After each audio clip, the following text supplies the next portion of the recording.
நாணத்தாலே பெண்ணே சேலை நெய்வேன் கண்ணே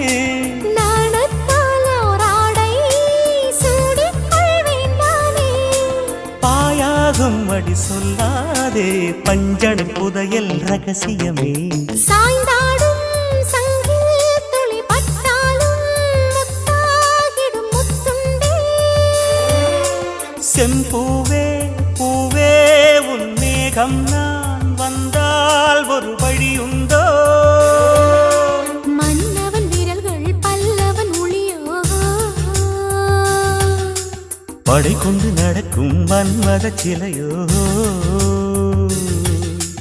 இமைகளும் உதடுகள் ஆகுமோ